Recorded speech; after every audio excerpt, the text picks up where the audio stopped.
የጌታችን የመድኃኒታችን የኢየሱስ ክርስቶስን ዕርገት ለምን በ40ኛው ቀን እናከብራለን በሚል ርዕስ የዛሬውን ዝግጅታችን የምናይ ይሆናል። እስከ መጨረሻው ድረስ አብራችሁን ቆዩ። ሰላም እግዚአብሔር ከሁላችን ጋር ይሁን።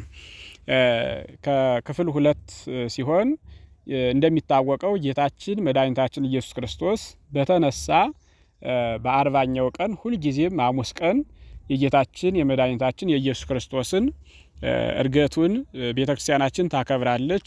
ማህሌት በመቆም ቅዳሴ በመቀደስ ስጋ ወደሙን ለምእመናን በመስጠት እንዲሁም ደግሞ የተለያዩ መንፈሳዊ ስራዎችን በመስራት ይታሰባል ማለት ነው።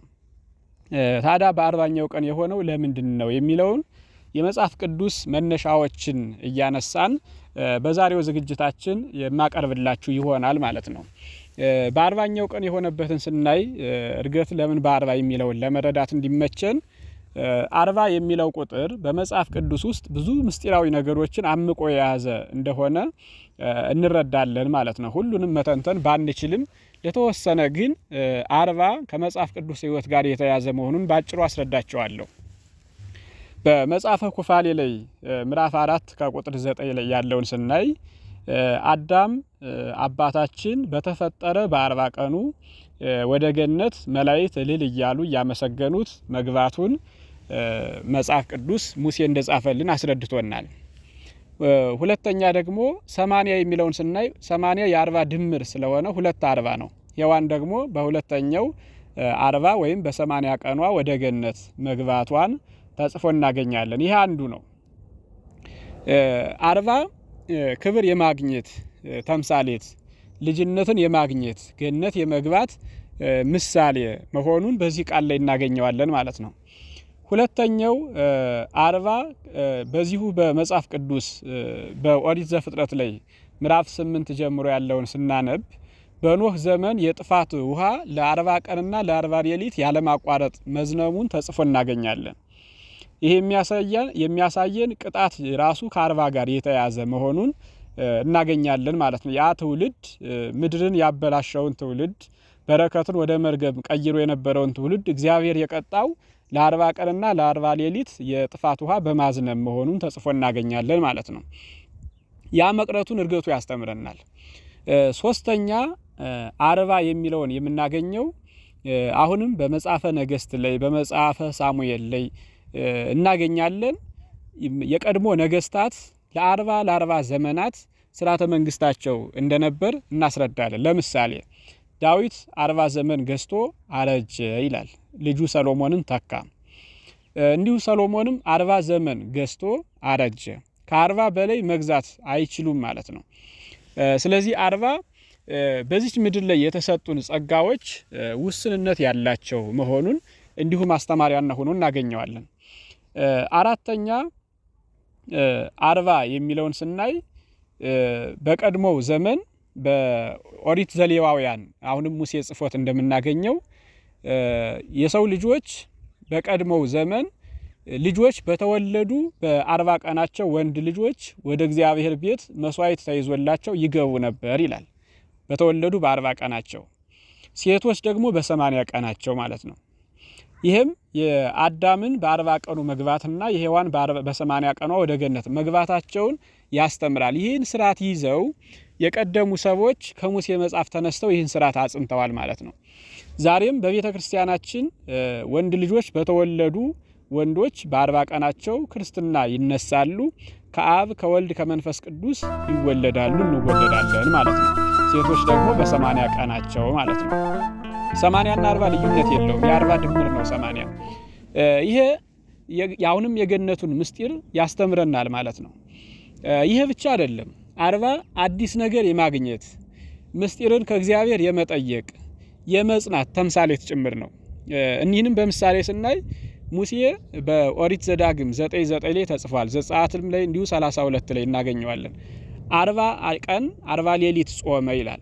በ40 ቀኑ ፍጻሜ ለሙሴ የተሰጠው ጽላተ ኪዳኑን እግዚአብሔር ሰጥቶት ምራ ብሎ እንደላከው እናገኛለን ማለት ነው። ስለዚህ ሙሴ 40 ቀን 40 ሌሊት ያለ ምግብ ያለ ውሃ ቆይቶ ከእግዚአብሔር የተቀበለው ምስጢርና በረከት አለ ማለት ነው። ሌላውን ነቢይ ብናይ እዝራ ሱቱኤል የሚባለው ነቢይ እንዲሁ በመጽሐፈ እዝራ ሱቱኤል ላይ እናገኘዋለን። 40 ቀን 40 ሌሊት መጽሐፍት ቅዱስን የተረሱ መጻሕፍትን እንዳጻፈ እንዲሁ እናገኛለን ማለት ነው። የእግዚአብሔር ነቢይ ኤልያስ የሚባለው አካብና ኤልዛቤልን 850 የሆኑትን ሁሉ አሸንፎ ብቻውን ሆኖ የእግዚአብሔርን ሥርዓት ያስከበረው ነቢይ ኤልያስ 40 ቀን 40 ሌሊት ተጉዞ ብሔረ ሕያዋን መግባቱን እንዲሁ በመጽሐፍ ቅዱስ ላይ ተጽፎ እናገኘዋለን። ክቡራን የክርስቶስ ቤተሰቦች 40 ማለት አሁን እየተነተንኩላችሁ ሳይሆን ባጭሩ መግቢያ እየሰጠዋችሁ ነው። በጣም ብዙ ምስጢር ስላለው ማለት ነው። 40 ይሄ ብቻ አይደለም። ለምሳሌ እነ ሕዝቅኤልን የመሳሰሉ ሌሎቹም ከ40 ጋር የተያያዘ ስርዓተ ምስጢር ነበራቸው ማለት ነው። ጌታችን መድኃኒታችን ኢየሱስ ክርስቶስ በማቴዎስ ወንጌል ምዕራፍ 4 ከቁጥር 4 ላይ ተጽፎ እንደምናገኘው 40 ቀንና 40 ሌሊት ጾመ ብሎ ተጽፎ እናገኘዋለን። ስለዚህ 40 ቀንና 40 ሌሊት ጾመ ስንል ጾሙን ከፍ አድርጎ 41 42 ዝቅ አድርጎ 39 ወይም ደግሞ 38 ሳያደርግ 40 ነው ያደረገው ማለት ነው። ይሄም ምስጢር አለው ማለት ነው። 40 ሌሎች ነገሮችንም ይዟል። ለምሳሌ 40ን ለ4 ሰዎች ብናካፍለው 10 ይደርሳቸዋል። ለኛ ለሰው ልጆች 4 ባህሪያት አሉን። 4 ባህሪያት አሉን።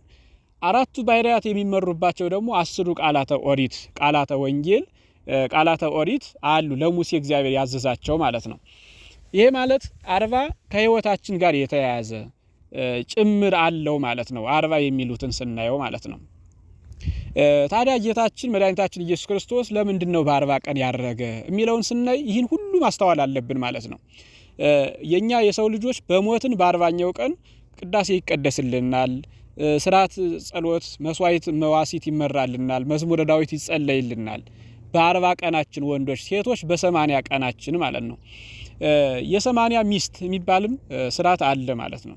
ስለዚህ ጌታችን መድኃኒታችን ኢየሱስ ክርስቶስ በተነሳ በ40ኛው ቀን አረገ ስንል የሚያስተምረን እግዚአብሔር ለእያንዳንዳችን የሰጠን ጸጋና ለኛ ያለውን ምስጢር ፍጹም እርገት እንዳለውና የወደፊቷን የእግዚአብሔርን መንግስት እኛ እርሱ ተነስቶ እንዳደረገ እኛም ደግሞ ወደ እርሱ የምንነጠቅበት ዘመንና ጊዜ እንዳለ ጭምር ተስፋ የሚሰጠን ነው ማለት ነው። አርግ ሀበ አቡየ ወአቡክሙ፣ ወደ አባቴና ወደ አባታችሁ አርጋለሁ በማለት አስቀድሞ አስተምሮ ነበር። ያን ደግሞ በ40ኛው ቀን ነው ያደረገው ማለት ነው። ስለዚህ ሁላችንም በምድር ላይ ባለንበት ሰዓት እግዚአብሔር የሚወደውን ስራ ሰርተን መንግስቱን ጠብቀን በእግዚአብሔር ቃል ተመርተን ስጋውን እየበላን ደሙን እየጠጣን መልካም ስራ እየሰራን ቆይተን እስከ መጨረሻው ድረስ መጽናት ከቻልን ከሞት በኋላ ህይወት እንዳለ ከትንሳኤ በኋላ ደግሞ እርገት መኖሩን የጌታችን የመድኃኒታችን የኢየሱስ ክርስቶስ እርገት በ40 ቀን በመሆኑ ብዙ ትምህርቶችን ያስተምረናል። ክቡራን ወንጌል ሚዲያ አድማጮችና ተመልካቾች ይህ ትምህርት ለሌሎች ለሁሉም ተደራሽ እንዲሆን ሰብስክራይብ፣ ሼር፣ ላይክ በማድረግ አብረን እናገልግልላለሁ። ሰላም እግዚአብሔር ከሁላችን ጋር ይሁን። ሰላም